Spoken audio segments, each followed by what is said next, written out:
One day, completely out of the blue, or so I thought, I received this private Facebook message. "Hello, Brandon. I doubt if you even remember me, but I briefly lived with my sister in Bountiful. I went to your church one day. My name is Sam. I have looked for you for years. I was impressed with you. You were such an inspiration to me, I named my firstborn son after you. Thank you so very much, Sam." In life, you either push forward or roll backwards. It's nice, simple. You could even say a hypothetical statement. How it moved for me from hypothetical to a statement of truth is embedded in that unexpected letter I just read to you a moment ago. One Sunday, I was sitting in church, waiting for the service to begin, when I had a feeling that I should turn around and look towards the back of the chapel. I did. And when I looked towards the back of the chapel, I saw somebody who stuck out to me. He was all alone. He wasn't in any church clothes. He was just wearing a short-sleeved buttoned-up shirt. He didn't look normal at all. His head was down. He had a hardened countenance that exposed a rough life. His expression was one that I recognized. How many times have I myself worn that? I could relate to feeling alone and neglected among the crowds of normal. And I knew what I had to do. I pushed over to him. Not knowing what to say, I stuck out my hand with fingers that do not move, and I silently prayed that he would shake it. He did. And I said, "Hello, brother. It's so good to see you today. I want to let you know how grateful I am that you're here and how much the Lord loves you. My name is Brandon, and I know that by trusting in the Lord and following his teachings, he will help you overcome your challenges and give you everlasting peace and happiness, as he has with my trials." That's a mouthful to say to a stranger, right? But it's what I felt prompted to say. He thanked me for my kindness. Just as the organ began to play, signaling that the service was about to begin, I looked where my family was at, and I rolled over to go sit with them. When the service was over, I turned around and looked back, but he was gone.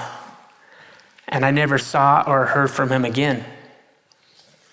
Then 6 long years later, I get this private message from him on Facebook telling me he had named his son after me. What do you say to somebody you knew for 10 seconds who then named his son after you? I'm thinking, like, oh, I've got to have something witty to say. What am I going to say? And here's my reply. He must be a good-looking kid. I said, I'm truly honored, and I hope to live my life worthy of such esteem. He responded, thank you. I'm so grateful for the kindness that you showed me and for helping me when I needed it the most. I was struggling with PTSD and dealing with the burden of survivor's guilt and alcoholism. I was planning to end my life, but you saved it. On that day, you talked to me in the chapel. You made me feel welcome, something that I was looking for and needed. I felt God's love from you, from your kind words. I would have never known the joys of life if you had not spoken them. Sam. A simple hello and welcome had altered everything for a man I knew nothing about. What's interesting is that a week prior to this very brief encounter in church, I was in bed and I was crying. I was praying to my Heavenly Father, and I prayed to him and I said, Father, I promise that I will never ignore those who feel forgotten and neglected, because I hate the way it makes me feel. I had learned firsthand that the sharpest cut we can give to those who so desperately want to be loved and acknowledged is to ignore them. I broke my neck at the age of 18. And afterwards, I noticed immediately that I didn't fit into society like I used to, and it killed me. Feeling like there was no place for someone like me, disabled, in an able-bodied world. I didn't know my place or even know if I had a place anymore for me.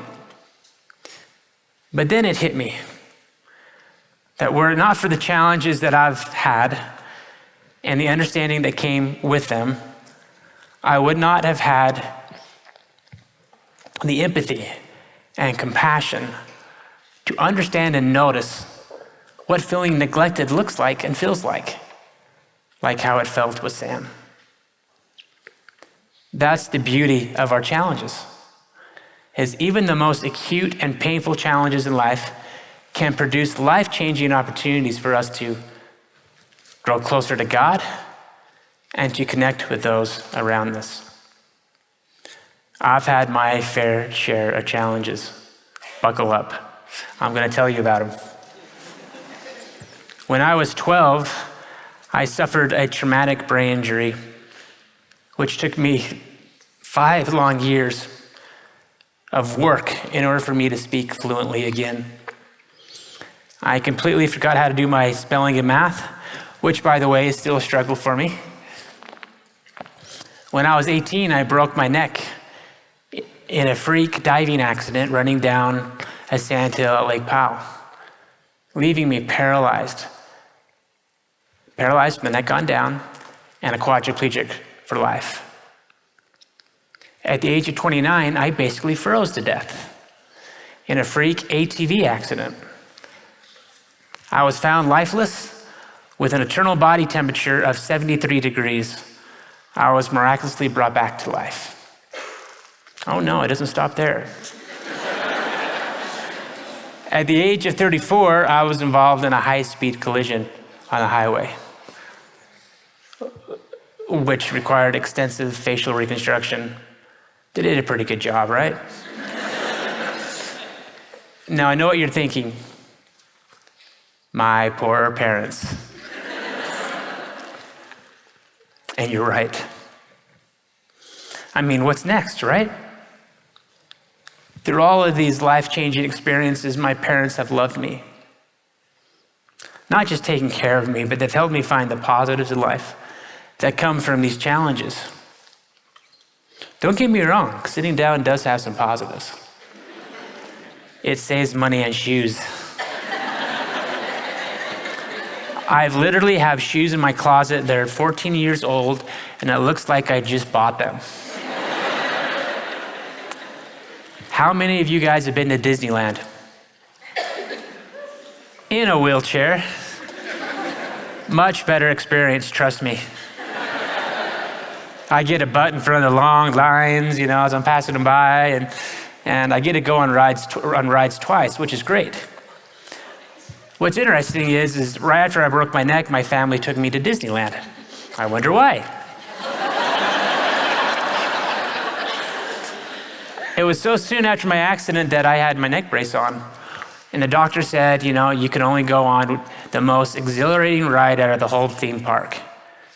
And you know what that was? It was a small world. Trust me, after 2 times of that ride, it was terrifying. All right, another positive is that I get VIP parking, which is nice. My net worth has actually increased with every accident, believe it or not, because I've had expensive titanium inserted inside my body. I am a shopping cart on wheels. When I go shopping with my friends and family, I've got 2 handlebars behind me with available lap space for groceries.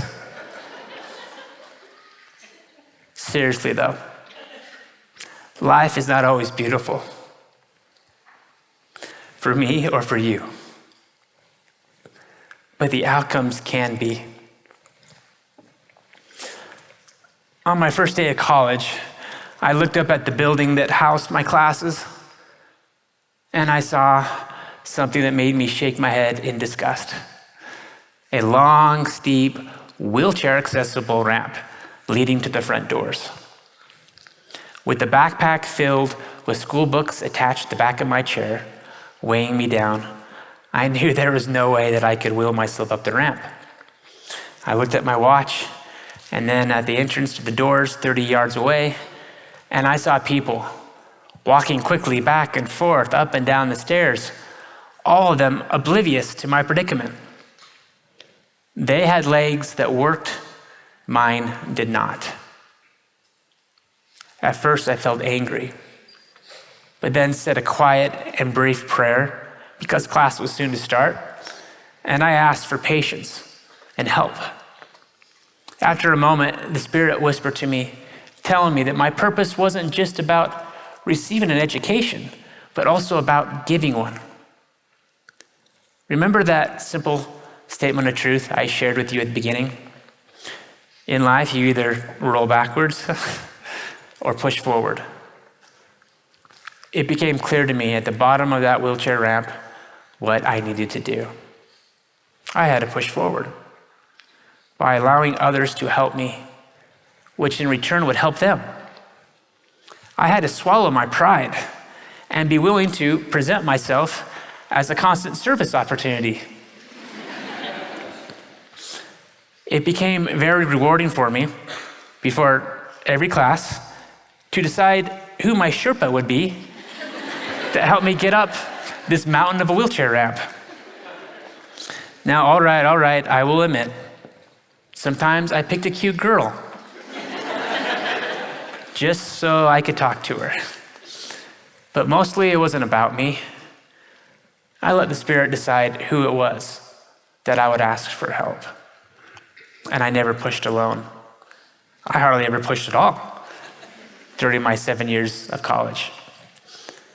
These good Sherpas pushed me, and in return, I pushed them by sharing the stories of my trials and how they increased my faith in God, and how that faith caused me to look outward and not retreat inward, and served as a reminder that even the severest of challenges can give us gifts of empathy.